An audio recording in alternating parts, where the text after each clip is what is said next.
time to strap in and get ready. The leaders in NRL SuperCoach are incoming. Bringing you the ultimate insight to help you win your leagues and climb up the rankings. You're now listening to the Insight NRL Show with your hosts, Brain, Mattrix, and Whisperer.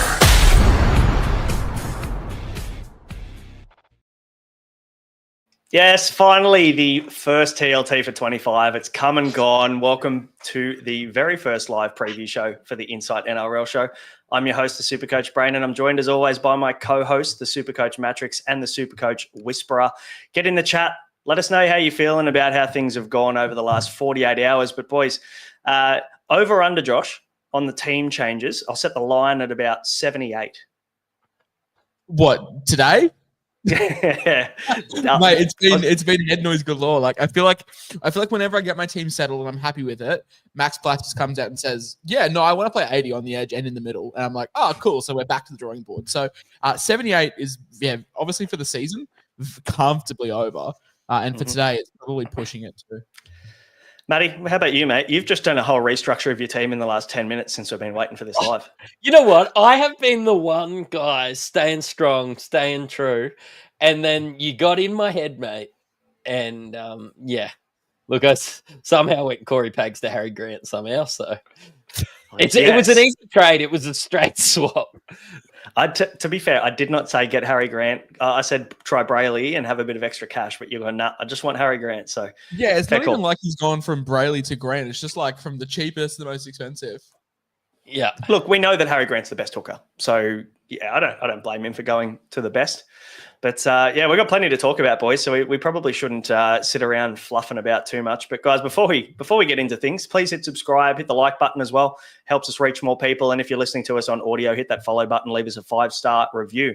We also have some leagues available. If you haven't jumped in the free league, the unlimited league, 211518 is the code. You can win yourself a standard squeeze prize back. Thank you to the standard squeeze for supplying that.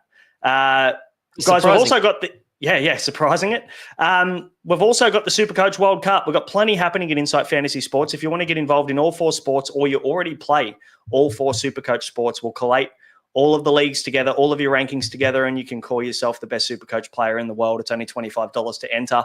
And of course, we've also got the Ultimate Fantasy Championship. So if you're a keen NRL fantasy and SuperCoacher, get involved in Dream Team, and maybe you play Mixer in the middle of the year, then this is perfect for you. Again, we collate all of the rankings together. So there's a bit going on. All of the info is in our Discord in the description below. On today's show, guys, we've got a fair bit going on, but the beauty of it is it's only 2 games. So we've got 2 games from Vegas to talk about. We'll obviously have a chat a little bit here and there around what's happening outside of those games, but we'll talk TLT.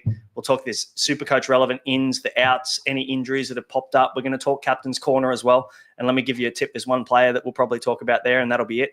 And the subscriber Q&A is where we'll probably spend most of our time. We've got over 20 questions that have come through from our subscribers in the Patreon that we'll be covering that I'm sure is going to help you as well in your team picking over the next week to week and a half. But guys, let's get into things, eh?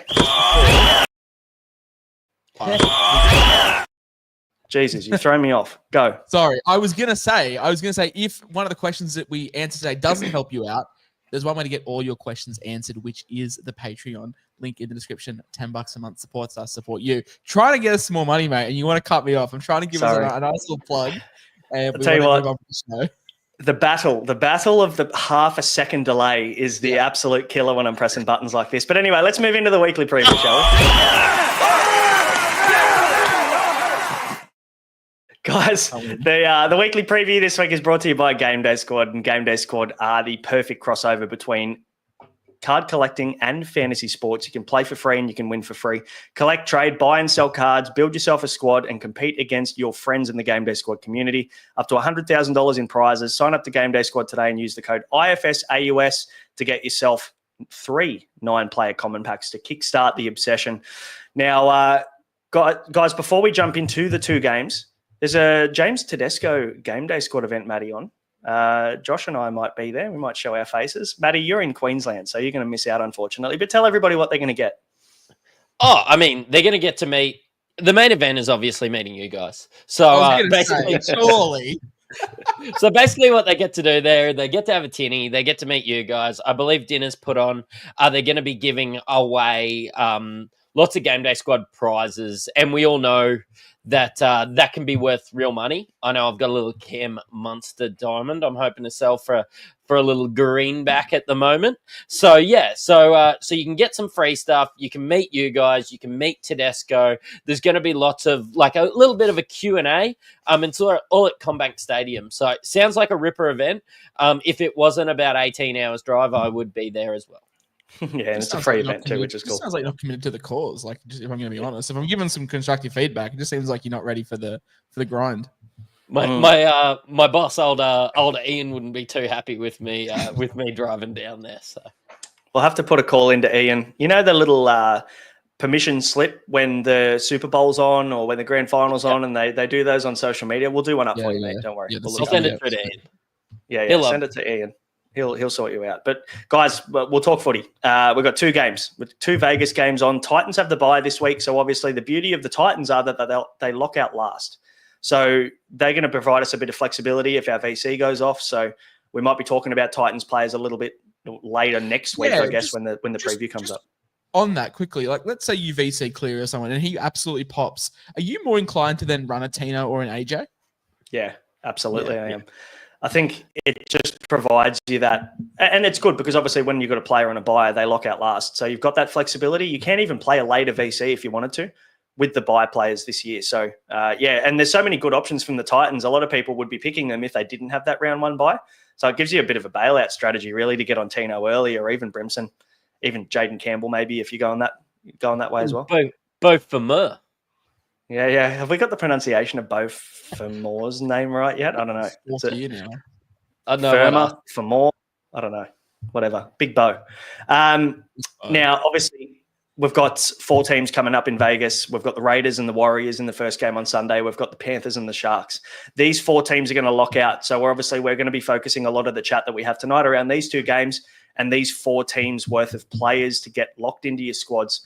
And then obviously the rest of the week we'll be talking about next TLT. But Josh, what are the big takeaways, mate? Sunday, 11 a.m., we've got the Raiders versus the Warriors. I think the big thing that stands out for me is Tamale on the wing, aside from the obvious being Horsburgh starting. I don't think we need to talk about Horse. I think he's an absolute lock. First of all, what are your thoughts? Is there anything extra on Horsburgh you wanted to add? And what are your thoughts on Tamale? No, just obviously like we've been manifesting it since middle of December. We were confident it would happen, but it's good to get that clarification. So Hors, locked and loaded, should be one of the most owned players. Ricky's given him the big one, saying that Origin recalls coming and loving having him, playing his best footy. And we've seen the photos of Corey Horsburgh in the preseason, so we know how good he is looking. Houses in Canberra, well and truly on the ground. But Tamale, obviously named on the wing. But I think the bigger news today that Jeremy Sibisaki has been added to SuperCoach. So people that were stressing over maybe having to be forced to run Tamale, maybe have that out if they aren't confident in Albert Hopewade. We did do our Centre Wing podcast. Please go check that out. It was some really good discourse, probably the most discourse that we've had in terms of disagreements this preseason. So go and watch it. We do talk about Tamale at length. I'm probably a little different to the 2 boys. I'm more confident that he starts in round 2 than he doesn't, down to the pure fact that, we did see Albert Hopewade trial at the centres during the preseason, and we do see Tamale named on the wing. Obviously, if Hopewade is getting back into the side, it'd be Tamale as we probably expect to drop out. But, I'm more confident that he starts than he doesn't, but we do get the clarification that he is named. And we probably another big one, another big mover. If you're looking at SuperCoach stock markets, the sort of Zack hosking one's been a bit weird because it was very high and then it sort of dropped when he was injured. And there was a little bit of movement up when we were like, oh, he might be cleared for round 1, but now it's just shut up. It's like Bitcoin in 2012, boys. It's risen quickly. No Matty Nicholson on the bench, and the only sort of competition is Simi Sasagi. No word on Matty Nix, but I guess wheels up for Zack hosking. What do we reckon, Matty? Yeah, I'm more excited after I see this bench. I'm actually more excited on Tamale now that I see him named at the wing and not in the centres as well. But yeah, I mean, I feel like Ricky, I'm touching wood now, but I feel like Ricky named quite a SuperCoach relevant team for once. I would presume that Nicholson. Yeah, sorry, I just jinxed it. But I presume that Nicholson has a niggle or something. Like Nicholson looked better than Sasagi, right? That's my concern. And like Nicholson, not even on the extendeds. That's the thing for me. It's like interesting that there might be a knock there because he's good enough to be on the extendeds. He's good enough to be on the bench. We saw Ricky talk about him in the preseason about how much versatility he brings to the Canberra side. But Braino, we know that hosking in 80-minute games averages something like 71, 72 points. It's a very, very good number. He's priced at like 53. Are we confident? Obviously not confident, but is there enough upside there to warrant the selection? We were, I guess, spoiler for anyone watching live, if I can pull my finger out, it'll probably be Friday. It'll drop my top 2 RFs under 520K. And Hosking, even before this news, was firmly at number 1, but I think the gap between him and second is pretty clear now. Averaging 71, Braino, what do we think? Obviously, Nicholson, the big concern, and Sasagi on the bench, the fact that Hosking's had no preseason, but Ricky's named him. Yeah, the concern around the calf is probably the biggest red flag for me. I guess if you were giving me reasons to not pick him, I'd be saying, yeah, there's injury history there. I feel like whenever he gets on a run, he did this at Penrith. He obviously did this last year at Canberra. He gets on a bit of a SuperCoach run. He starts red hot. I think he started with a 90 and 100 in his first 2 rounds last year. And then he got injured and then disappeared for a while and then lost his spot and had to work his way back in. And then we just didn't see the minutes hit the ceiling like we would have seen. But he is an 80-minute edge-back rower. So I think the Sasagi on the bench doesn't necessarily worry me too much. I don't see Sasagi as a bit of a threat per se to his minutes. He might spell him for 15, 20 max, but I don't see Hosking playing less than 60 minutes, especially with the bench that they've named with only one edge. I think it's Mariota on the bench there as well. So I don't see anybody else but Sasagi spelling him. Owen Paddy on the bench is a great thing because it's not a 4-forward bench, which means that there's one less person to take minutes away from Hosking. So, what are we thinking? Because obviously our WhatsApp chat's been popping off around Hosking, and I think all 3 of us, he's currently in all 3 of our sides, I believe. None of us are guaranteed. None of us think there's 80 on the cards. I think I'm confident in saying, and speaking on behalf of all 3 of us, that none of us expect 80, but I'm more thinking around that 65-minute mark. And if he's going at just under a 1 ppm, if he's, just over breaking even until he's fully fit, then I'm happy with that. Yeah. And I'm thinking about what I can do with the extra 100K from going, Preston has been one that everybody's talking about. Lucas, if you plan on playing him up there, like the extra 100K is just really handy elsewhere at the moment in team structures. Like, do I prefer some of those other guys? Yeah, I do. Do I think, but I also think Hosking is 50K's worth of value better than a Gilbert, or like 100K's worth of value better than a Tuolagi. So like to those 400K guys, I think of it as spending up, but also, yeah, good enough to downgrade one of your 600K guys. And look, wheels up. Name him. Make sure you don't have the reserve on him too with the Vegas games. So. Yeah, that's a very, very important thing. A lot of people, I guess, have had questions over Vegas, and it might be their first season or they forgot about last year. But you have unlimited trades until the end of round 1. It's as simple as that. But when a player plays, they become locked out. So to avoid any TLT dilemmas next week or anything like that, start your Vegas guys. Start Cleary on field. Start Hosking on field. Start Tamale on field if you plan on playing him. Don't reserve the guy. There's no difference for, I guess, beginners out there. There's no difference between reserving a player and starting them. The only difference in scoring is if you captain them or not. So start all your guys early in the week. And that doesn't go for Vegas. It goes for the whole season.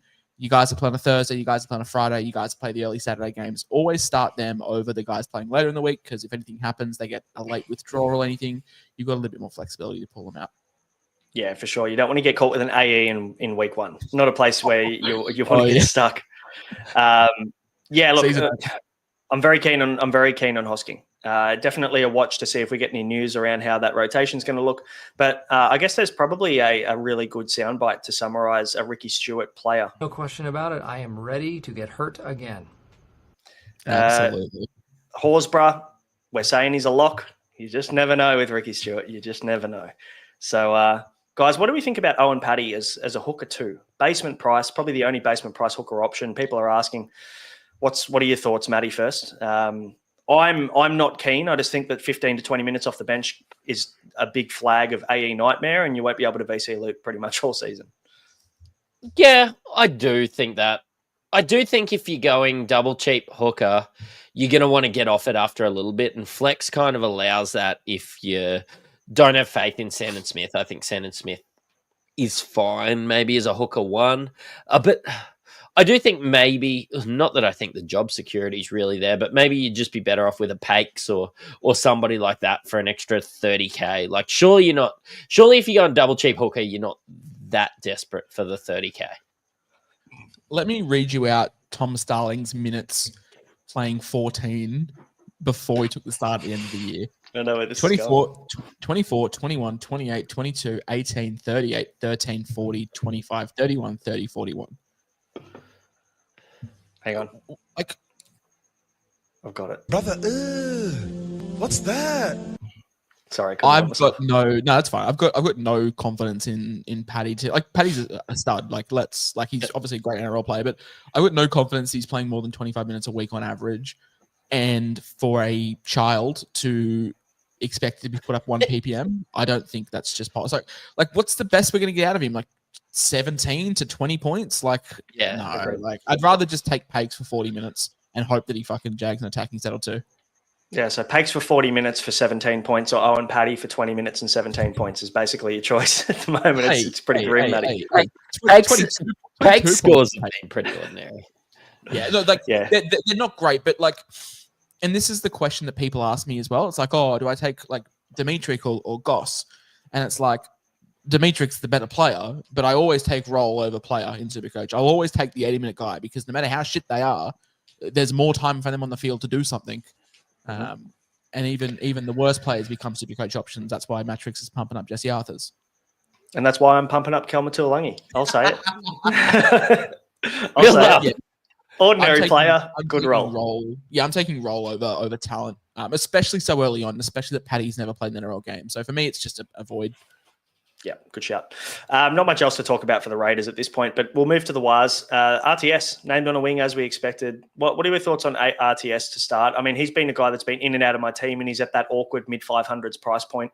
It's a little bit more expensive from the Skelton and the Marjus of the world, and definitely a little bit cheaper than your Azarkos and those top-end guys like Garrick. So where are you tending to lean with RTS at the moment? Do you think that, with Luke Metcalf taking control of this team, Matty, that there's going to be a bit of a shift? Maybe their dominant edge down the right turns into the left edge, or maybe they go down the left a little bit more too? Oh, it's more his stats on the wing that impressed me. And I know it was a little bit try-dependent, but also scoring tries, he's a lot more often to obviously score tries.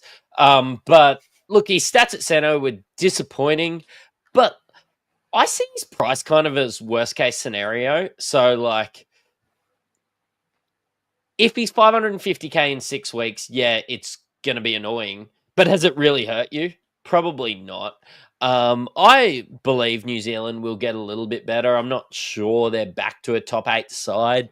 I think they've got a long way to come back. I'm not sure how I feel about Chanel Harris-Tavita. But look, right now, wheels up, Roger Tuivasa-Sheck. I think that there could be 8 points of value, but realistically, it's probably just going to score you that, 55 to 60 every week. And I'm happy with that at 550K. It's safe. It's home. Yeah.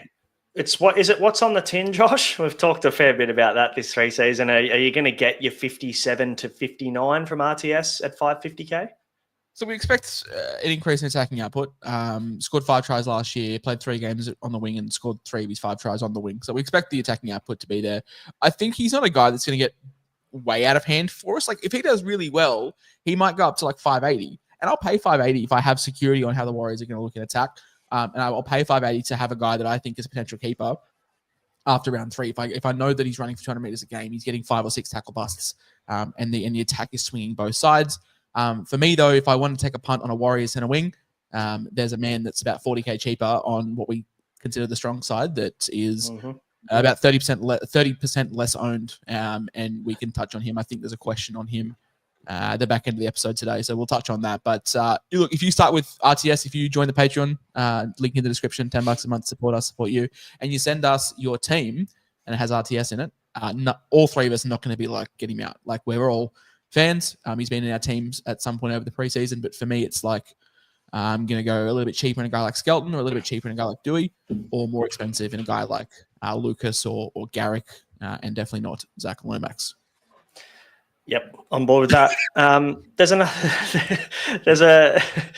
a guy that I'm not even biting at all. There's a guy that is at centre for the Wars that I might even be more interested in than RTS, and that's Ali Leitao. Now, he is starting to get a little bit of attention, obviously for good reason, because he carved up in the trials, Matty. And when we saw 6 games that he played last year, I think he took his opportunity in nearly every game that he played. There was a 65, a 78, a 75, and a 60 amongst those scores last year. Is there any love, do you think, for Ali Leitao potentially? I think he's about 40K cheaper than RTS. I don't mind it. Yeah, I don't mind it. I've picked him up in the drafts that I've been in, just because, honestly, the casual fan doesn't even know who Ali Leitao is. So, yeah, there's some value there. I just think 500 for a guy who played 4 NRL games is a little bit awkward when there's some of these other guys around 500K. Let's talk your Marjus, your RTSs, blokes like that, Skeletons. I think I'd rather one of those guys than Ali Leitao. What do we think of a shock in the Warriors team list? We did see the halves pairing, which we thought was set. We do see old Chanel Harris-Tavita get the nod. 330K, 5'8". In his career has averaged 53 playing at 6 for the Wars. Potentially 20 points underpriced. When he played, he kicked goals, though, last year. If we're comparing his scores to... I mean, actually, you know what? He probably had negative points in kicks because he missed a few, didn't he, from memory? Look, obviously he's not going to kick over Metcalf this year, I wouldn't have thought. I don't mind it. I think there's definitely value there. Is there enough value there to sacrifice potentially the points that you could get from that other player? Because, you know, you've got your Deweys and those guys around that price point, but then a lot of people are paying up for Munster, Burton, Luai. There's a lot of players there that are they going to be, or is Chanel Harris-Tavita going to get within, 15 to 20 points of those top tier guys, and you're going to be able to use that cash elsewhere to benefit? I'm not 100% sure. I just think that Luke Metcalf's the better option. And I'm not willing to forego the points that Luke Metcalf's getting. I think it's madness to go Luke Metcalf and Chanel Harris-Tavita. And I think that you're going to get, 8 points of value price-wise between Chanel Harris-Tavita, or 10 points between Luke Metcalf and him. I just think Luke Metcalf is the much better option. And I actually like Luke Metcalf more with Chanel Harris-Tavita than Tamari Martin. So, yep, fair call. I think, there was someone in the chat mentioned with Tamari Martin and Tanner Boyd lurking, IJ's mentioned can't go to CHT. And look, I get it. The job security, I wouldn't say is a lock by any means, considering he's been a bit of a, from the clouds type pick here, hasn't he, Josh? Like, we didn't expect Chanel Harris-Tavita to be named to start. We thought it was going to be Tamari Martin partnering Luke Metcalf. Yeah, I'm just a bit disappointed in Mattrix because I was suggesting a player at 330K and just suggesting it's not what you spend, it's what you save. And, I wasn't backed up. So didn't even give us that one then. Rough. Not even wearing the shirt. No. All right, moving on, boys. There's a couple of other things. Obviously, we got confirmation that Aaron Clark got the 13 over Dylan Walker. We probably expected that. The question is, what rotation happens? Only one recognised middle. They're trying to convert Dimitri into a bit of a middle. But only one recognised, big body. What do you think of Clark? I think there's a world where he does play 55-ish minutes, and we know he can go at just under a 1 ppm. I'm still wheels up. My confidence hasn't wavered, despite him not being in my team currently. It was more just a budget thing. But I'm still very much keen on Clark, and I don't know about you boys. I'm not cold on him one bit. No. Matty, what are your thoughts? He's been a mainstay. I think he was one of Braino's my guys, but yeah, like Clark, Horsburgh, they just seem like really good value at front row forward. And yeah, I don't find myself with those 200K cheapies, but how many times has that actually worked out at front row forward? Like, yeah, let's talk Paala Farmer Soa or Silly, whatever. yeah. We're getting Clark now with a much more secure role and a much better floor. So, and Webster rates him very, very highly. If you want to play the Hawk Tour soundbite, probably not ready to play yet, but we do know that Webster was giving him the old Haley Welch all through the preseason whenever he got the chance. So it seems like the coach rates him pretty highly. The role seems to be there. The bench makeup's quite good as well. So wheels well and surely up for Aaron Clark. If he's in your team, then all aboard. Just for me, I can't find the 30K at the moment, but there's a Dolphins edge / middle that maybe maybe able to free up some funds for me if I go down that route. And Braino, the last thing, obviously, Dimitri versus Goss. We've discussed this a little bit, and we'll discuss it, I guess, a little bit more now. It's a case of, is one in the hand worth two in the bush? Are you taking the better player with a better PPM over probably a less secure role? There's also no guarantee that, Gosaki plays 80 minutes. Pea Cora could definitely take that 17th jersey in the Broncos side. So where do we lie on this? Because there's reports getting around that Kitoni Katoga has won the edge spot for Parramatta. And there was also some reports out of South training yesterday that suggested one Lachlan Hubner was training at 13 with Tallis Duncan on an edge. Even that does pose some risks with Fletcher in HIA protocol and Ewan Aiken not too far away. So seems like Dimitri is the safest pick out of the lot, but he probably has the less minute upside. So Braino, what are we thinking with this backlog of unsecure TRF? You just named it, unsecure. I just Varmalga has probably the best job security, but the worst role. And that's the hard part picking between these guys. Like you got a guy who there's no chance that he's ever going to drop off the bench, I don't think. I think he's going to play his anywhere between 25 to 35 minutes off the bench. I think he'll probably score anywhere between 25 to 35 points. And that's fine for a guy that's 232K. We're talking about Gashevsky here, who looked pretty good before he got that knock in the last game, got the HIA. He's in HIA protocols at the moment, should be right to play in round one. But, I mean, he scored 42 in like 60 minutes the other day. Like, by what it sounds, Madge loves him, Mattrix. You probably you watch things a little bit closer when it comes to Broncos games. But I don't know. What are your thoughts? Because Gashevsky looks like an 80-minute edge to me. Oh, you don't want to know my thoughts if you're looking to add this guy. Like, I watched him play and I watched Jaden Hunt, honestly, he made Jaden Hunt look like Angus Crichton, Gashewski, the way that he played. And Piakura, obviously Madge just doesn't like his defense. So that's the only reason he's not there. Piakura's the more talented guy. Sure. I mean, sure. But I could see yourself wanting to get rid of Valmarga pretty quickly once he tops out at 287K. And Gashewski, I could see him get out of your team in honestly, tell me that Madge isn't if you've got Piakura, right? So you've got Piakura in your team and you're Madge. You're basically just sending a message to Piakura, put some effort in defense and you can have your spot back. Yeah, maybe don't tackle at 65% efficiency. And then you'll get your spot back. That is why Gashewski's named. It's got nothing to do with the way that Jack Gashewski plays. It's the way that Piakura tackles. And then come round 4, of course you're going to put Piakura back in the side. Maybe we get 1 or 2 price rises out of Gashewski and that's fine. But neither of them are good options, but you're not playing them anyway. So, I don't know. Add them both. Yeah, so for me, it's like they'd be 2RF6. So it's... I honestly, I don't have the answer either. I'm not too sure where I'm going to go at the moment. It is Hot Boy Jack Goss, but it could be Dimitri. I don't know. So that is the first game. We got through that one pretty quickly. So, this whole cheapie 2RF saga is nearly as good as the cheapie centre wing saga. The Tamale chat. We've got Rob Toyer and Purdue there, so I feel like we're a bit more safe there with our bench makeup for centre wing. But 2RF's a bit of a shit show. So I wouldn't be against someone just going 5 decent playable 2RFs with a Tuolangi at your 2RF5 or something like that. I don't hate that. At the moment, that's a structure I've been playing around with, and I feel like there's a little bit less risk there just loading up on those guys that we know are going to have decent roles, like your Aaron Clarks and that.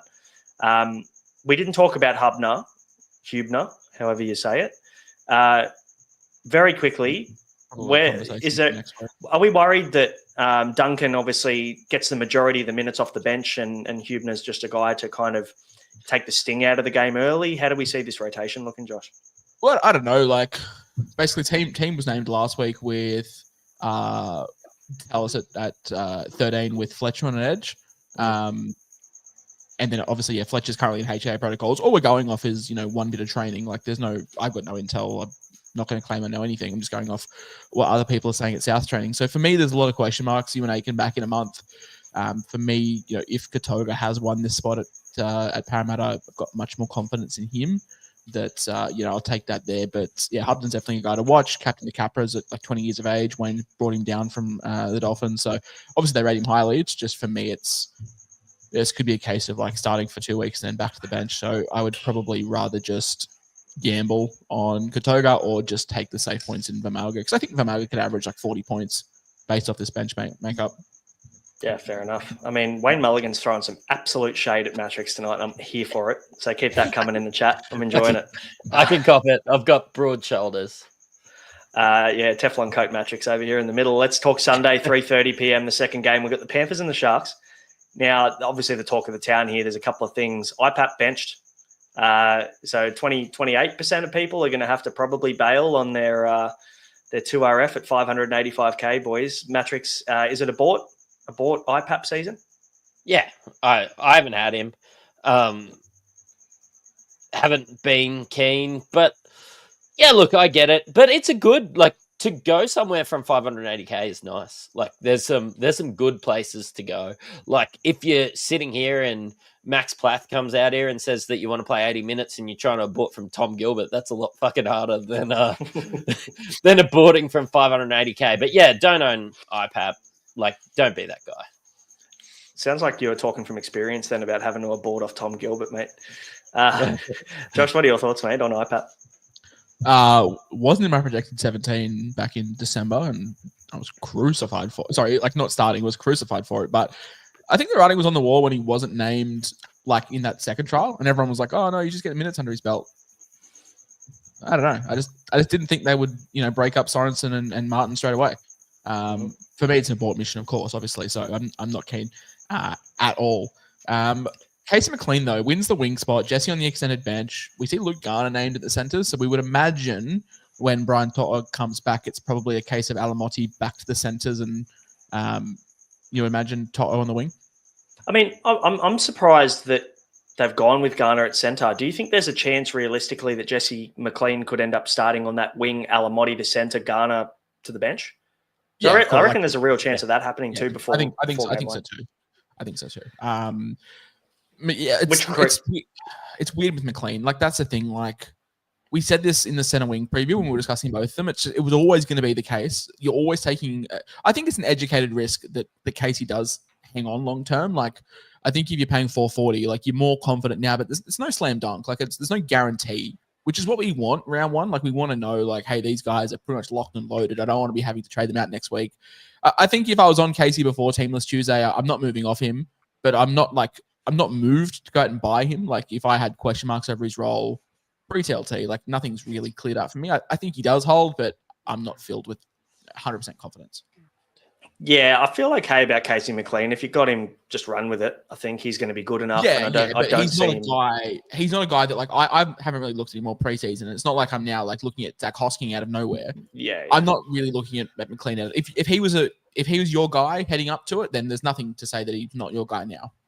It's such an awkward price. Like, you love a 250K guy, you love a 500K guy with a bit of value, but like, how many times do you find yourself picking a 440K guy or a 399K guy? Usually, there's a reason that they're at that price. So, yeah. I think we're just looking. I think we're just like trying to put roles here. Like, there's no like real stats to back up McLean. It's more like, wing for Penrith, of course, but I think apart from Brian To'o, then like they've all been like okay. I think there's probably better value. Honestly, not much else going on at Penrith, and I guess there's a little bit going on at the Sharks, but it's basically what it says on the tin of what we expect. Probably just Blaze Talungi as well. Overlooked. Yeah. So, is there a chance that he comes back and plays at center if he kills it? Like, obviously we saw him play center for Parramatta, but he's spoken pretty candidly about wanting to play 6 and part of Nathan Cleary, but there's definitely still a chance that he comes back and plays center as well. So definitely worth considering. But I do see we have Mattrix's favorite player, Sam Stonestreet, listed as a bit of a super pod.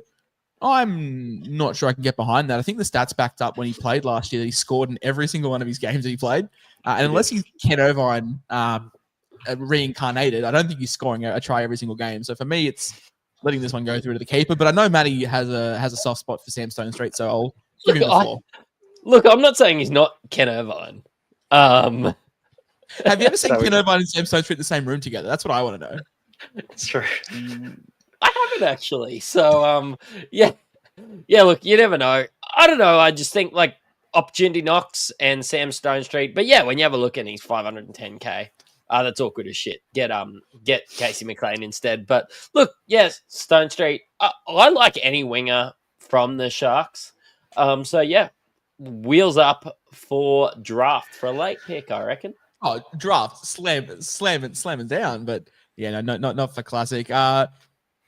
According to me, apparently, the second coming of Cameron Smith, Blake Brayley seems to be locked in for 80 minutes, which we expected. Atkinson on the bench. I see there's a little bit of concern from some people, but during the finals, Atco played. It looked like he spelled Cam McInnes, like he's playing 15 minutes, 13 minutes, and Cam McInnes is playing 63 minutes, 65 minutes. So it looks like it's more of a roaming middle type role. If you were on Brayley, nothing's changed for me, and he's probably, apart from the news today with Max Plath, but even Max Plath still got question marks. Brayley outside of Harry Grant is probably the most consistent in terms of what you're going to get. Yeah, 100% agree. I think obviously AFB going to the Sharks absolutely creates a much higher ceiling for Brayley. I think they're going to be going with those crash plays. I think that Tom Hazelton and AFB either side of the ruck is going to be a pretty hard thing to defend close to the line. So I think we might see Brayley fall into a few try assists or even go himself, which, is every chance of happening this year. I think a little bit more. His running game might come out a little bit more. I'm a fan of Blake Brayley. I think he's going to definitely improve this year. Do I think he's going to match Harry Grant or get close? No, not at all. But I think he probably could be pushing that 60 mark, early 60s. I think I wouldn't be surprised if we get to the end of the season and Blake Brayley's the hooker 3 at 61, 62 a season over the season. So I like it. And obviously the bench there, I think Atkinson might spell him if there's a blowout. I think that's probably the only thing. We saw it maybe a couple of times last year where he went off 10 minutes early and Atkinson in the 14 spelled him. But I think for the most part, Brayley's going to be their guy at hooker until it doesn't matter. If there's a blowout, then we're hoping that Brayley sent Hazelton over for a hat trick. Yeah. That'd be nice. Well, I'd enjoy that. Yeah, that's good. Can I say that probably Connor Watson is probably the one with Plath and everything that can give you basically what it says on the tin with a little bit of growth. If you're going Brayley, you're going Watson, you're going, blokes like that. Plath, yeah. Yeah, the psychopath. Plenty to talk about him. We'll probably save that until we've got a bit more information. But he's definitely going to be on the talking on the run sheet next week. That's for sure. It's boys, it's very clear that Fitzy doesn't play SuperCoach. Absolute dog behavior. Yeah, great. Very angry. I never thought I'd be so disappointed to see the number 7 because it's actually my favorite number. But yeah, Nico in the 7 makes me sad. So the hopes of Jewel disappears, Mattrix. I don't think it really matters too much for this game in terms of how they're going to play. We've got to look at them in the trial. What did you take of this combination, and did you see anything changing in the trial between these two? No, I think Nico could honestly be a 700k guy at the end of the year, which is what it says on the tin, which is fine. If you believe in the Sharks, he's going to goal kick in that as well, but I'm looking for the 850k Nico back. And I'm not sure that we see it while Trindle's there. Some people are advocating, Josh, for Nico over Cleary to start the year. And I understand the argument in terms of Cleary's shoulder and the uncertainty with his body and how that'll hold up versus Nico being in the happiest he's ever been was the quote, I think it was. Can you see a world? I mean, you've got the Sharks predicted coming first. Can you see a world where Nico ends up kind of outscoring Cleary, at least until Origin? No, I hope this helps. Cool. Great. Because that actually does help me. For me personally, it's Cleary or it's Metcalf halfback 1 with Duffy halfback 2. Like, unless you want to take Braino's like super pod shout and take DCE with the home draw when the stats do back it up. But for me, it's like, I'm just going to run Cleary. I know he's going to probably suck for the first month, but it's like, I still think I still think Cleary sucking is like on par with everyone else, and you don't lose money what you don't sell. And I have no intention of selling Cleary for the entire season as long as he's fit.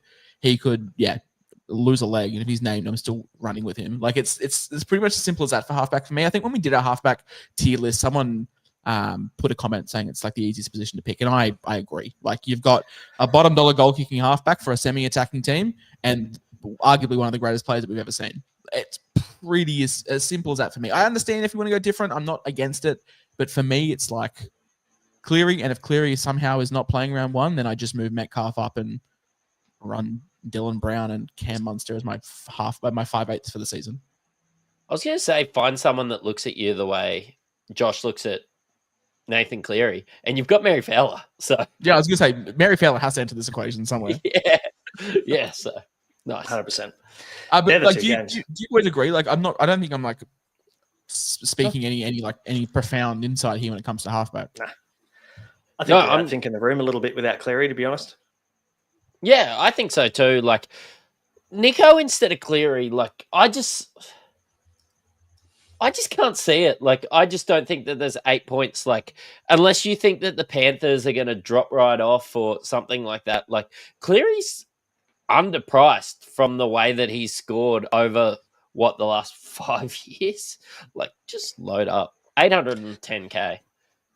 Yeah, 100%. All right, they're the two games. That's the beauty of Vegas TLT. There's really only 2 things to focus on, 4 teams to focus on. But let's just to keep things moving, we'll go into captains and have a chat about probably the only viable captain for this week. Are you ready, kids? Aye, Captain! Can we just say Zack hosking? Yeah, I wish. Can we just say VC? You're not captaining anybody here. I would highly recommend that you don't straight captain anybody in Vegas. There's too many good matchups this round. When you're talking about the Knights against the Tigers, we're talking about Manly at home at 4 Pines. Like, there's just way too many decent matchups that you'd want to target at the back end of the round, or in part 2 of round 1. But I can get around VC looping Cleary potentially if he pops off in Vegas. Josh, is there any other love, any other players there that you look at this week for the VC? Maybe like an edge. I think there was a question before about like where the tries come from. It was like smaller field. I think pretty much all the edges may have collected a meat pie at Las Vegas. But for me, it's like I'm probably not even going to look at Cleary if I'm going to be like brutally honest, because this year with the flex, I now can just VC KP into captain turbo. Like I've got it pretty simple there. But like obviously Cleary is a shout. I think this one could be a low scoring game. The Panthers versus the Sharks. So yeah, I'm probably staying away from it from a captaincy standpoint, but I'm not going to sit here and be like, oh no, don't vice captain Nathan Cleary. He sucks. But for me, it's like I'm just going to look at the 2 fullbacks or even a multitude of fullbacks next week. Then we do our deeper dive TLT preview. For sure. Anything to add, Matty? Honestly, I'm not interested in VC anybody in this, even Cleary. You guys have kind of talked me out of the fact that I think Vegas games will be low scoring, but also it's the first game of the season. Like it's over there at Allegiant. Like I think I'd just rather captain a Dolphin at vice captain a Dolphin at Suncorp or a Bronco at Allianz or it's Tom Gilbert VC action happening here. Yeah, I mean, I'd rather that. I don't know. Yeah, I'm not on Cleary. Like I think Braino hit the nail on the head. You've got the Bunnies up against the Dolphins. Like that could be a 36-30 type of affair. You've got the Seagulls against the Cows at Saturday night at 4 Pines. You've got the Storm with their incredible record. I didn't see the comment, but I can see you both chuckling. So who knows what it's Jack Kashevsky VC was. Of course, yeah, lock and load. But you've got the Storm with their impeccable round 1 form. You've got the Knights versus the Tigers. You've got the Roosters who look like they're leakier than the Titanic. Reece Walsh, could just rip them apart in the edges. So I think there's just better matchups for me this week than looking at Cleary. But in saying that, if you're playing it safe and he gets you 100 points, take it, and it gives you an option. And if you're on the fence about Tino or an AJ or a Fermor, like it gives you just an easy way to justify yourself picking them. Is the narrower fit? I know it's only small, but I know it's at least a couple of meters from memory in width, narrower. So, I mean, obviously that's going to make it a little bit harder for our, the wings, the centers to find space. Do we find this game's going to be a little bit more up the middle? Because, Matty, you mentioned it earlier that usually at the start of the season we do see that kind of battering ram style up the middle a lot more than that free-flowing ball shifting style football. Yeah. I know it's boring, but yeah, I do think that you're a better chance of getting a good score from a Adam Fanil Blake than you are a Sam Stone Street. So it could be logic to just take a safe captain this week, realistically, if you wanted to go down that road. AFB. Terrell May captain. Terrell May captain. I'm all aboard that. AFB captain could be or vice captain could be a not a bad shout too. I know a lot of the guys in the chat are like big SuperCoach fans, but if you're new to this flex position, you can actually we've talked so much about I wish I could VC and captain a fullback. And we can. Now you can. It's beautiful. You can do that now. So keep that in mind. Fullback is the most attacking. Remember the headaches that we faced when it was like Turbo versus the Dolphins at 4:00 on a Sunday and Latrell versus the Tigers at like Friday. You're like, fuck, I've got to pick one of them. It's like, sweet, just lock and load both, baby. Yeah, shout out to Brent though. Honestly, the best thing about flex, I don't care about my front row forward 2 getting knocked out and scoring 6. I just care that I can VC and captain 2 fullbacks. Unless you're Brent and you've got Nico Hines in your flex spot and 1 gun fullback. So I mean, look, if you want to go down that, fullback 1. Yeah, absolutely. Boys, we've got a ton of questions from the Patreon subscribers to answer, so let's rip into those ones. It's question time. Let's answer your questions for the week ahead. And of course, if you want to get your questions answered on the podcast this year and you want to get access to the exclusive Q&A podcast that'll be happening every single week, you can join in the Patreon and get a ton of other goodies as a part of that as well. The link is in the description below. Now, Trolls is kicking things off, boys, with Naf White. Is he a short-term play now that Spencer Leniu has been rubbed out? Obviously, Spencer Leniu being suspended the first 2 rounds. Do we see a bump there for Naf White? And is there enough of a bump short-term, do we think, Josh, to run with him to start? Yeah. I also like so originally I was like, let's just wait until round 3. But basically, like 15 minutes after I posted that, it was pretty much confirmed that Spencer Leniu wants to sell his house in Bondi and move as far away west as possible. So back to Mount Druitt. Yeah. Back to it's Jordan Springs. Just get him out that way. So for me, it's like Naf White stocks have risen, and yeah, we look at nerd stats. We know that he's like 4th in terms of tackle bust to hit up ratio, all that fun stuff we've chatted about all preseason. But also like the Roosters suck, and they're going to be playing a lot of footy to the middle. So yeah, wheels like Nat White, 360k, nice jewel. I would prefer Aaron Clark if I had 390k lying around. But Braino looks. Oh, I didn't even say that. I'm the looks of the bunch. Just so anybody wanted to know. Is that like that's like saying that Dimitrik is the best. This is the best of the 2RF cheapies. Yes, absolutely. No, I'm fine with that. But no, like Naf White for me, like yeah, if I had 390k, I'd probably prefer Clark. But if I was stuck like with 370k in the bank, I'm not going to be like, oh no, Naf White, my season's over. Yeah. I think there's a bump there. I think there's enough to start with him. I didn't love it when we obviously had Spencer Leniu as a part of that forward rotation, but I do like it a little bit more now. Matty, anything to add on Naf White? Yeah, I think if he wasn't in your plans, does this put you in your plans? Only if you planned on trading him out after 3 or 4 weeks, because once these 2, rounds 1 and rounds 2 drop out, like were you planning on cashing out in Naf White in round 5? I know I'm probably going to be chasing some attacking upside. I hate trading at front row forward. If I had I feel like you haven't mentioned that enough. Yeah, that where you like to play Dylan Lucas. I feel like you haven't. Yeah. But I feel like that's a strong point. Like, there's so many people that watch the show, and if you're burning trades at front row forward, you're going to be in a world of hurt come round 24. Like, whoever you pick at front row forward, you're going to want them to still be there come round 15. That's I think Naf White, not something I feel about Naf White.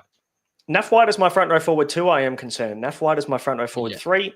You can be there for the year. Couldn't care less. Someone that's playable.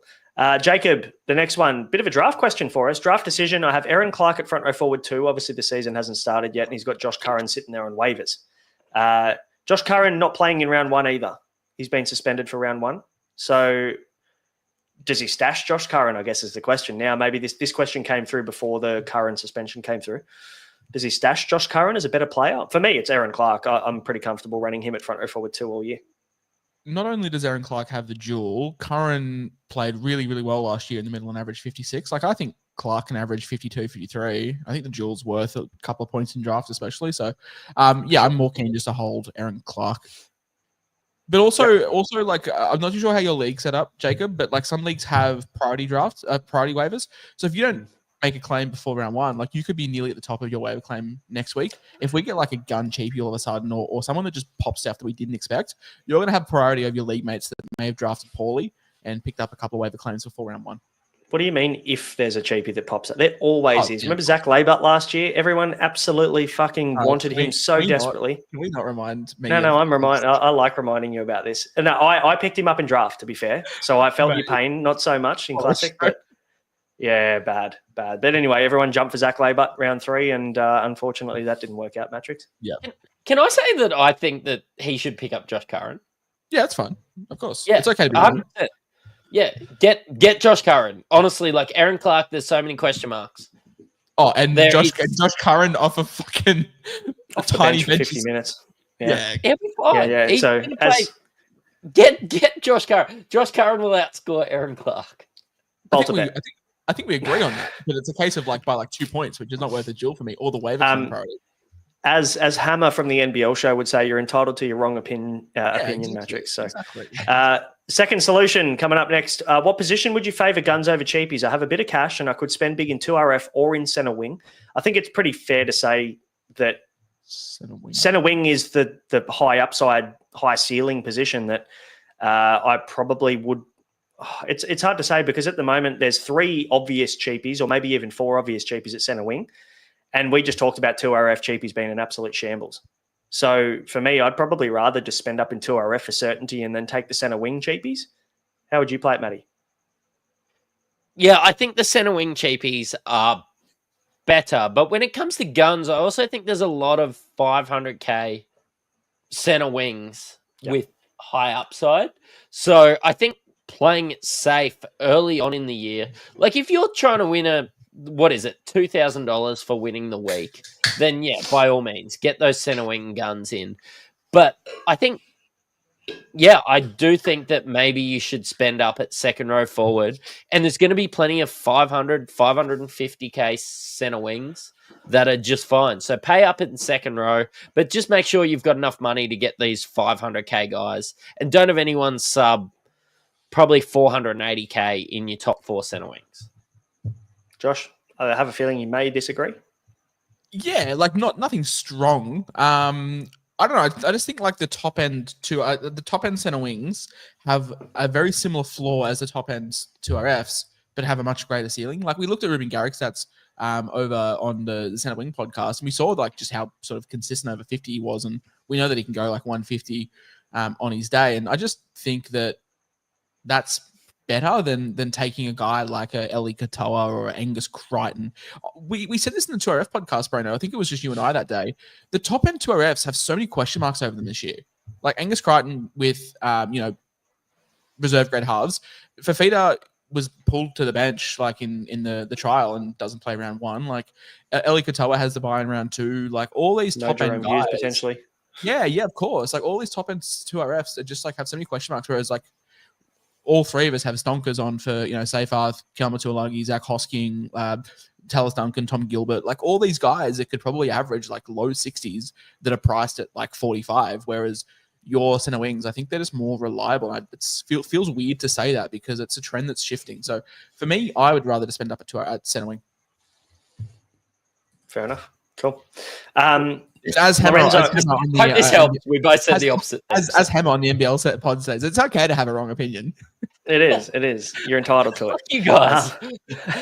Lorenzo, thoughts on Nicholson from the Raiders? This was asked before TLT. Thoughts on Nicholson from the Raiders? Is there any value if he eventually gets named? I think the answer is yes, there's value, but you'd need to see him start and get some minutes before you'd even look there.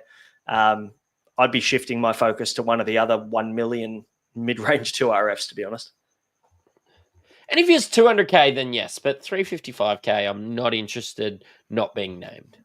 Yeah, I don't think we need to touch too much on that one, and I don't want Josh to have to talk too much about why Nicholson isn't an option because it would make him sad. It's like talking about a dead relative. Unfortunately, just brings back pain. Corey A asking us thoughts on Blake Brayley over Harry Grant. Do we think the overall points difference is going to justify the 172K that you could spend elsewhere? Look, we're again maybe going to. I mean, I'm very well aware that I think Grant is going to be the hooker one, and he's going to be comfortably the hooker one. But I think Blake Brayley will be within 19 points of him, which is the difference at this point. So I think Brayley could average early 60s. I think Grant will probably average 75. So I think you can probably make 40K out of going with Blake Brayley, but you will be behind in points. Matty? Yeah, I think Grant has that upside. Like, Blake Brayley's never going to score you 140 points, and that's what I like about Grant. I mean, you're never sitting Grant. That's the problem. Like, I know that he can score 40, but playing anyone, you're not sitting him. I think you pay up for Grant in this one. I haven't seen enough from Blake Brayley in the last 5 years that's excited me. Does the AFB factor help you, Josh? Yeah, I think Brayley gets within 17.5 points of Grant, which is what the price difference is. In saying that, though, like, it's all well and good for us to say, oh, yeah, I think he comes within like 10 points of him, which is obviously great value.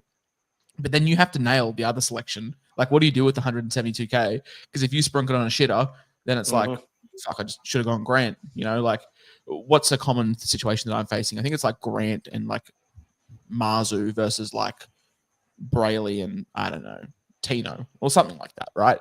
And it's like, well, what if Tino's just shit for 5 weeks and he's just playing 45 minutes? Well, then I should have just gone the other two options. So it's all well and good to save money, but it's not what you save, it's what you spend, in the opposite way of what Mattrix would say. I understand the people in the chat saying Grant was average at times last year, but I'm seeing like that's ridiculous. You know, right? Look, and no disrespect to Ange, but it's like it's just ridiculous. Like, that's just the high standards that Grant has set. He has gone 70, 72, 75, 72, 70, or something like that in the last 5 years. Like, any hooker that gets within fucking 5 points of that, we consider as a messiah. So Grant just has such high standards, and he obviously plays Supercoach because he just loves a pointless fucking unders ball 3 meters out from the line to try and get a try assist. Yeah, and Brayley's been 400K in the last year or so. Like, let's just keep that in mind. So, another hooker question, boys, from Greg. Either go Plath at hooker or go Brayley and save money to go elsewhere. There's been a bit of news from a quote from a presser around Plath wanting to play 80 minutes. That doesn't mean that, you know, the coach has come out and said it's going to happen, but him wanting to play it and him actually playing 80 minutes are two very different things, and we're still more than a week or about a week away from them playing. What's your opinion here, Josh? Is it Plath? Is it the Psycho Plath? Is he back? Or do you take the safe Brayley? I'm just looking for any reason not to start with Greg because I'm petrified of starting Sam Smith in round 2. So I'm like looking, and that's what I'm playing up as well. Like, if anyone that has Grant, maybe look at like, oh, okay, well, what do I think Grant scores, not averages, scores in the first 5 weeks compared to, say, someone like a Plath? And if it's kind of the same with the bye, you've got to account for Sam Smith's eventual 6 points that he scores in round 2, then, you know, consider that. But for me, it's like Plath was an enigma last year, wasn't he? Like, he was the guy. You know, we bought him at 400K and he just like skyrocketed to, you know, a normal heights. And he was 5'8" dual and everything was amazing and life was good. But now it's, you know, hooker center wing as a hooker 2RF. And he played his very first game at Edge last weekend and he was, I love Plath, but he was shit. Like, he was not good. But he spoke pretty candidly about that in that press conference. It's on the Dolphins website. Go listen to it. He's like, I want to get better. I want to learn more. I want to play on the edge. If I have to play through the middle and play 80, I will. Like, I want to play 80. But I think it says a lot about the Dolphins as well. Like, he signed a 3-year extension last year and then signed a further year today. So the club obviously want him around. He was a player's player last year and whatnot. And Brayley is Brayley.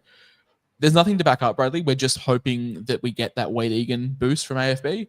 And if it doesn't come, then, we're back to low 50s, which is fine, but it's not like the expectations that I don't want to say probably me, like I'll fall on the sword with Brayley if it doesn't pan out. But like, I guess it comes down to risk tolerance. I think Plath playing 80 on an edge doesn't go worse than a 60, but I think the stars have to align pretty well for Brayley to average 60. Yeah, fair enough. And look, the 100K is also, worth probably looking at the cheaper player and how close they can get, because 100K can get you Finafiliaki up to one of those mid 400 guys that we've spoken about. Depends on whether you like him or not. But yeah, I'm on Brayley at the moment. I think I'm team Brayley over Plath, but it'll be close. It just depends what you do with the money. I know the question was Plath and Brayley, but Brayley is going to get knocked out less than Wade Egan, so that's always good.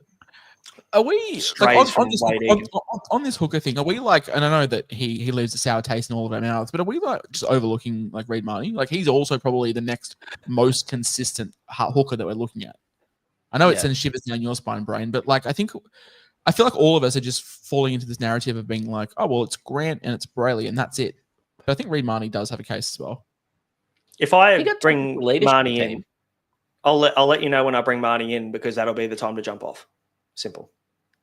Oh, that was the time to delete that because we know that we've gone crazy. And that too. That probably too. Corey's got another one for us. Thoughts on 5'8" combo of Dewey and Metcalf? I think there's money to be made and can flip to a gun like Munster or Dillbags later. Use the extra cash to strengthen my starting team. And that's probably where my logic is at the moment, is I want to use that money. Dewey, we probably think he's going to have the goal kicking, Matty, at the Tigers, based on what we've seen so far, but we haven't seen Appy trial. So that's probably the only concern. What are your thoughts here? Are you happy to go with the Dewey Metcalf 5'8" combo and spend money elsewhere? I mean, of course, it's dependent on the structure of your team. I haven't done that. I do think, like, not Munster and Dillbags, but I think there's a bit more value in. I think both Munster and Luai are underpriced as well. Whether they're as underpriced as Dewey or not, Dwayhe, sorry, then fine. Let's go there. But like, I think Munster without Jerome Hughes could be 8 points of value. I think Luai coming to the Tigers, if it clicks to start, there could be 8 points of value, like, which is proven at halfback before. I know the Tigers aren't the Panthers, and it's a different question. But look, am I okay with Dewey? Yeah, but I know you guys have all said in the Patreon chat that his value lies at 5'8". I think he's perfectly fine to just play at centre wing. Of course you fucking do, because you think everybody's value is at centre wing. So I get it. It's perfectly you fine. have 7 spots. I think for me, this is a pure case of do as I say, not as I do. Like, I've got Dewey in my centre wing, and that's I'd rather have him at 5'8". Like, I'll make that perfectly clear. Like, I've got it not wrong, but like, I want Dewey, but I also sort of just want Munster because I don't know why. I just do. So for me, it's like, if you're not high on Munster or high on Luai or Brown or any of them, and you want to go Metcalf and Dewey, that's probably the safer play.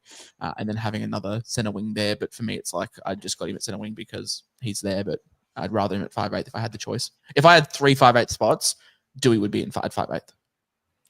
Yeah, it's probably a case of do as I say, not as I Dewey. So Greg asked, who are the best cheapies in all the positions? This is a bit of a lengthy question.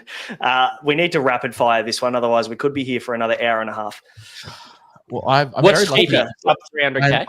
I'm currently editing my cheapie encyclopedia on the other screen, so I've actually got about 70 names here listed down.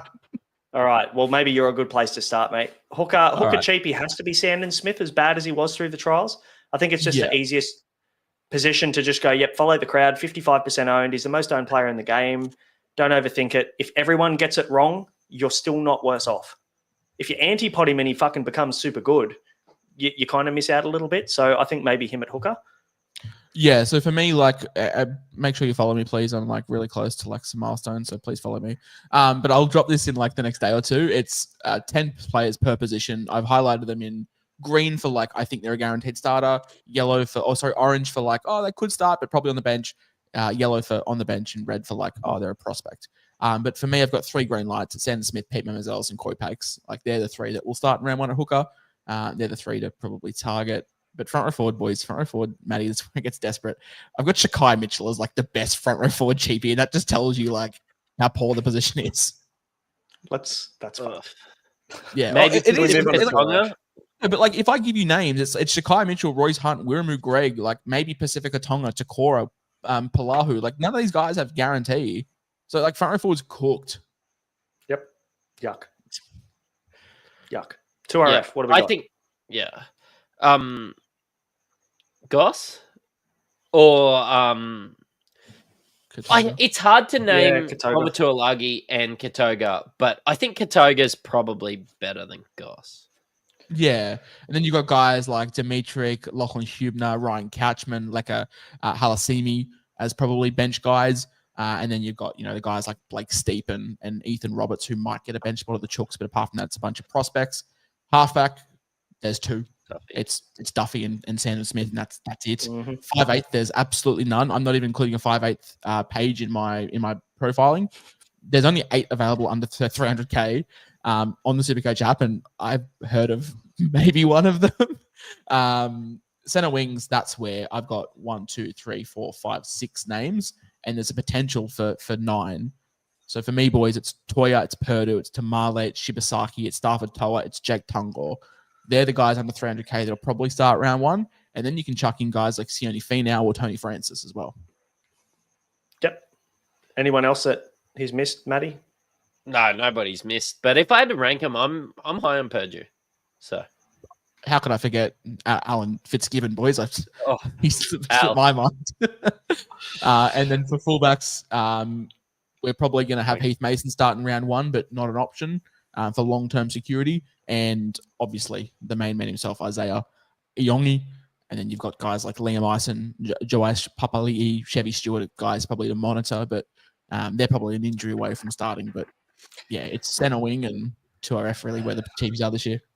And there's the cheapie Bible. So you've not Bible. I don't want to get sued by big News Corp. So it's encyclopedia. Sorry. You don't want to get sued by Luke Metcalf. So it's the cheapie book. Yeah. Cheapie papers. Jesus walks. Yeah. Let's move on. Lockie is asking, is Zack Hosking a viable option? I think we've talked about Zack Hosking already, so we can probably move past it. We do like well and truly up. Yes, many wheels. Probably all 4 wheels up if you can manage that somehow. Hanko wants to know which 5'8" has better job security at the Warriors, Metcalf or CHT. I think this is Metcalf, and it's not even close. Jesus walks. Yeah, that'll do us. It's got to be Metcalf. That's fine. Yeah, CHT is competing with Tamari Martin and Tanner Boyd potentially. So I think that, there's definitely a bit of 5'8" roulette that could go on there, but Metcalf's the guy that'll run this team. Greg wants to know, if going 2 cheap hookers, do I have to start with Watson in the 2RF? And this is a good conversation to have, is that, I guess, insurance to fall back on. If your 2 cheap hookers end up shitting the bed, 1, you've had a bad night. But 2, you can shift your 2RF Watson or your McInnes or your Plath or whoever it is you choose. I think Watson's, maybe even Plath now might be the pick. You shift them up, and then you can bail out to one of these mid-range 2RF guys that I'm sure are going to appear or be confirmed to be good by like round 3 or 4. Josh, what do you reckon? Yeah, that was my whole reasoning for starting with Watson, despite not thinking he's the best pick. If you're going Sandon Smith and Corey Pakeson, fuck me, make sure you've got some insurance because you're going to need it. Yeah, we said Jesus walks, prayers up for anybody who goes double cheapie hooker with Pakes and Sandon Smith. Big prayers. Yeah. Big prayers. I was so close. Mattrix, this one's yours. Lucas or Marju? Because where does Lucas's value lie? Marju's already at center wing, so it makes the decision easier, to be honest. Look, the way that I saw Ponga run on the weekend, great. I think Lucas is a good pick as well, but I'm so scared of having Ponga, Lucas, and Marju. And where it lies, I'm just going to go with the cheaper option in Marju. So if I had a spare 100K, then sure. But who has a spare 100K when they're building their teams? It's Marju, and I think Ponga's a lock. So that's probably it. If I could have Lucas and Marju, if you're not high on Ponga and you're really high on Drinkwater or something, but we say if you have a spare 100K 250K or whatever. Mattrix was rejigging his team before we went live. And he goes, He found a spare 500. I've got 950K just sitting in the bank now. I'm like, how have you managed to go from a full team to 950K spare? Just bizarre. He's got the gossip to everyone.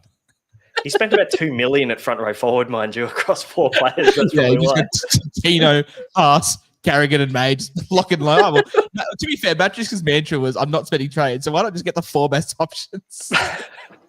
That's it. Absolutely load up for sure. yeah, And then you're going to end up having like your 2RF, one is going to be Goz. Yeah, That's for me, probably where your team ends. For me, it's Lucas. If you really care about my answer, I just think there's better average. Obviously, cost more money. And yeah, Love it. Lucas. I can follow that narrative. Christian wants to know, 374K left, requires another 2RF.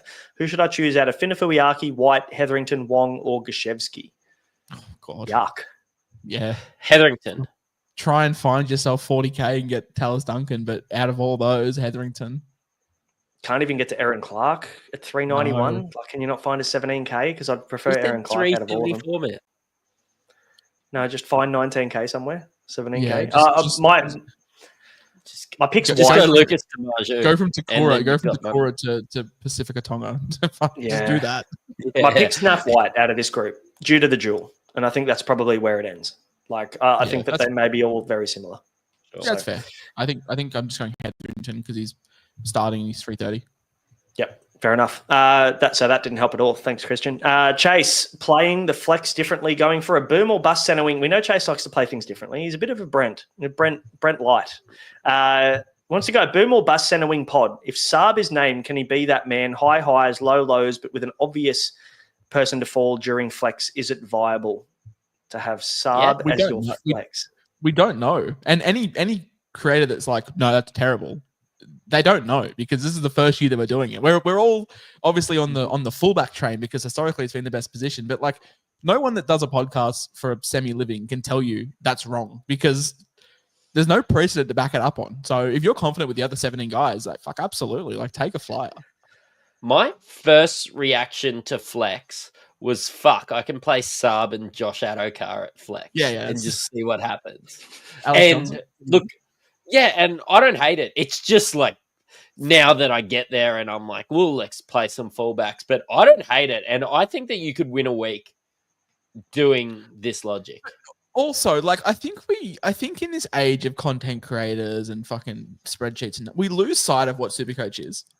It's a fucking fantasy game to have some fun. Like, yeah, like some of us take it way too serious, but fuck, at the end of the day, like if you work a 9 to 5 or you do a 12-hour shift or whatever, you want to come home and just fucking crack a couple of titties, have some vibes. Like, just pick some players that you're going to enjoy watching at the end of the day. Like, fuck, realistically, none of us are going to fucking win this thing. Like, let's be real. Like, none of us are. So just have a bit of fun with it. I'm all aboard. Mm-hmm. Absolutely. That's why you pick Josh Adokar at the back end of the season for vibes, right? We talk about vibes a lot. Vibes are very important in your SuperCoach team. To be fair, I'm all for Jason Sub. Vibes got me like a 65 average 5 weeks. So vibes can pay off. Absolutely, you can. 100%. All for it, Chase. We'll back you in, mate. Now, Bane Wennett, one of the great Patreon names, has asked us why the backflip on triple gun fullback, and it's a good question. Gives you 3 rounds to see who's who in the zoo. Comfortable 500K to move players around. Everyone's going to boost hard, and then a little hashtag Team Mattrix at the end of this comment as well. So, I guess just to summarize this question, we're all weasels. Like, we all just go back on our fucking plane. You're all fucking snakes. Exactly. In all seriousness, for me, it was the 3 top fullbacks were clear of the rest. So it was Latrell, KP, and Turbo, in my opinion, were clear of the rest, especially now that Walsh wasn't kicking and Drinkwater wasn't kicking. The fact that I think Iongi could average 55, 57, puts him, 10 points, 13 points behind Drinky and Walsh for fucking 500K less. Like, that was the only thing for me. And I think I was pretty clear. I made it very known that I was very, very confident that I was trading Latrell out in round 3 for Iongi. But for me, it's like now my hand's forced. And that's the reason why I've gone Iongi. I don't know about you, Braino, but the fact that, my Dally M prediction was ripped from me. dead in the water now. Yeah, and the fact that I think the next tier of fullbacks are probably not that far ahead of Iongi for 500K more. No, I'm on the same page. Exactly the same page. I think I was really high on Trell this year, like to a point where he was in every team I've made. I didn't make a draft without Trell until he was obviously ruled out. And for me, it was the perfect bailout strategy, going bang, bang, nice, two nice, easy games for Souths into trading him to Iongi if I had to. And now I don't have that option. So and we're a very honest podcast. Like, we'll take the piss, but we're very honest. Nathan and I we were petrified in the DMs of not having Iongi, but we were also petrified of like the thought of the community when they realized that we didn't have him, or that if we eventually did buy him. So that sort of probably put us off a little bit as well. We were so set on 3 fullbacks that we were like, fuck, it's almost like we can't go back now. But the fact that, and I'll be honest, like, I'll be fully transparent. The fact that Trell got injured made my mental health a lot better, because I knew that I had an excuse to jump on Iongi without being ridiculed too much for it. Nah, still ridicule him. Let him know in the chat. Pussy. Absolute pussy. 2 more questions, guys, and we'll wrap this one up. Adam wants to know, thoughts on Sione for now? Will he get the wing spot over Tyrell Sloan? Obviously, still a 3-man race. Do you reckon he's got the wing spot for now? Or am I the only one that hasn't made that shit joke yet? Well, yeah, now I thought I'd get in the mix. Okay. Yeah. Well, I mean, for now you haven't, but it's coming. On a serious note, what do we think? I would actually pick Sloan, and I'm not a selector. I'm not a coach. If he's named, then I'm excited about him, and I'm going to try and leave enough cash to go maybe a Shibasaki to for now if he's named. But for now, I'm not having either. IJ tried to get involved there. Good try, IJ. I like it. Am I the only one that thinks the best winger isn't in this question? Yeah. I think Tuipulotu. Yeah, I think he's the best winger out of the pack. That's not Max Fiaga. It's been. He's the better player for now. Yeah, of course. I need to get off this question. Blaze wants to know, and this is a pretty easy one, but it's good to see we've got some newbies to SuperCoach as well. I'm newest to SuperCoach. Absolutely. Why do I keep seeing round 3 pop up everywhere in conversation? And that's because prices change after players play 3 games. So if you get a player play 2 games, their price will stay the same, and they might be out for 10 weeks, right? This is the risk of playing players that have poor job security. This is the Jacob Gagai. The Jacob Gagai situation. Oh, fucking hell, I'm still scarred from that. You might be waiting 15 weeks for a price rise from a Jacob Gagai, like we did last year. But that's not to be confused with their price changes every 3 weeks. So it's not like their price changes in week 3 and then again in week 6. It's a 3-week rolling average. So of course you've got to get 3 scores under your belt, and then in round 4, Blaze, the round 1 score drops out.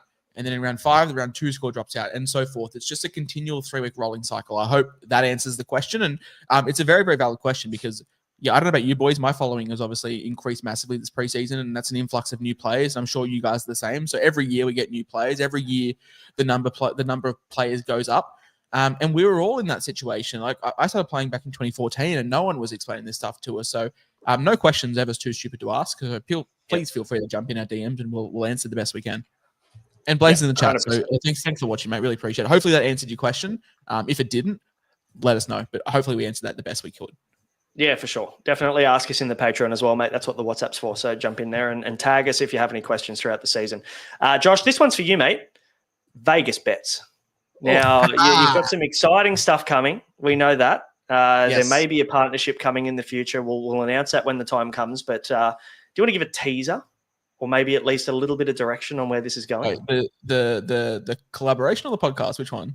Up to you. You make the call. I don't want to. I won't announce the partnership because that could fall through, and I don't want to give people free promotion if they're not paying me. Do the podcast. Yeah, of course. So Insight Fantasy, you've got a new podcast network. It's going to be myself and Jaden. If you guys are on Twitter, it's at JG. She is exceptional with her bets, and we have a new podcast coming under the IFS banner. It's going to be called Over the Cap. We'll record once a week. We'll go through, preview all the betting markets, give our tips. We'll keep track, and hopefully we'll tip you into some winners. First podcast will hopefully be out Friday. Or Saturday for Vegas, and then we'll record a proper one next week. But yeah, really excited. Obviously, we tried to get the sports betting stuff happening last year a little bit, and probably wasn't the audience. I don't want to push that on you guys. I actually feel a little bit weird about pushing sports betting onto people that don't do it. So giving it its own medium, and it's something that I'm really, really excited for. And so super keen to do that. And with an absolute great co-host, Jaden, she's exceptional at what she does and finding winners for guys on Twitter every week. So yeah, really excited for that. Absolutely. Yeah, I'm looking forward to watching. I need some winners as well because I'll tell you what, I'm still trying to fucking pay back all the losses from last season that I pulled out. You've only just had your nickname in our group chat change from 0-2. Yeah, that's true. That was good. I don't even know. Sorry, Mr. Callio, just with some shade here, Brandon. If you after last year's bets, make sure Braino doesn't get in you. I'm not even going to argue against that. I'm with you. If you did have to bet, surely after all we've talked about the wingers, about it all contracting, and we're talking about Vegas, surely you're on Hudson Young first try. Okay. So please don't laugh at me, but I've got my over the cap notes here. And I do have a Hudson Young ATS maybe highlighted. So yes. Hudson Young anytime. Yes, of course. But if any of you guys that are keen on your sports betting, make sure you follow my socials. I'll announce it when it's live. Anyone that doesn't, don't worry. This will be strictly SuperCoach, and that's I guess the direction that I wanted to give the boys this year, and just keeping this strictly to SuperCoach, and didn't want to cloud markets with stuff that can be unethical if it's not in your religion or if it's something you're against. So separating that one. Cool. Baseball celebration. Baseball celebration. That'd be. What do you reckon? I don't know. If the joke would be old by then, but do you reckon there might be some baseball stuff happening in July? Yes. Surely. Yeah, especially if Morgan Smithies crashes over. Oh, can you imagine, right? If they come from either end of the field and grab the corner posts and start bashing each other with them midfield, that would be the best July celebration I've ever seen. Obviously, we're off topic here, but the NRL media is an absolute disgrace. AFL are currently embroiled with a sexual assault charge, and no one talking about it. But a couple of blokes put each other in a headlock. Come on, man, what's doing? Yeah. So they wrestled each other for a room because one of the other rooms wasn't available. So they thought whoever wins this wrestle in this lift gets the first room, and they bumped an emergency button. And this is the story. Come on. Anybody that's actually been on a sports trip with some guys knows that wrestling just comes out. Basically. We're a very mature lot from Australia. Don't you worry. And guys, we should wrap this one up because you've got some things to do after this one, Josh. But of course, we've got the Patreon, guys. Please sign up. Obviously, if you want to get involved, you want to support the show, or you just want a little bit more from us, we'll be doing exclusive Q&As, articles, buy, hold, sells, and all of that kind of stuff throughout. And yes, Josh probably will have to wear his hat backwards, maybe 1 or 2 times throughout the season, just to show the crown. I just want to highlight this. I don't know how you boys think you've earned the crown when we haven't even had a score yet. So for anyone that's new to Insight, I'll tell you how. You want me to tell you how I've earned the crown? Mattrix created the hat, and I ordered them off the website and paid for them. Does that count? No, okay. So basically, this is a bit of a plug as well. For anyone that's new to Insight, all three of us are very much hat backwards connoisseurs. We all have pretty fucked hairlines, so we're trying to cover them up best we can. But and this year we wanted to do it a bit different. So we've got these hats. If you like them, please feel free to order them, and you can fund my new. They're little corduroys too. I don't know. They're actually very nice. But anyway, so we were discussing last year about we had crown emojis or whatnot in our names for whoever got the top score of the week. But this year we thought we're going to incorporate the backwards hat gimmick. So during the season, there'll be 2 people with their hats forward and 1 with their hat back. And you know that he's the king of the week. He got the top score. He wears the crown. Mattrix, give us a bit of a head down for us.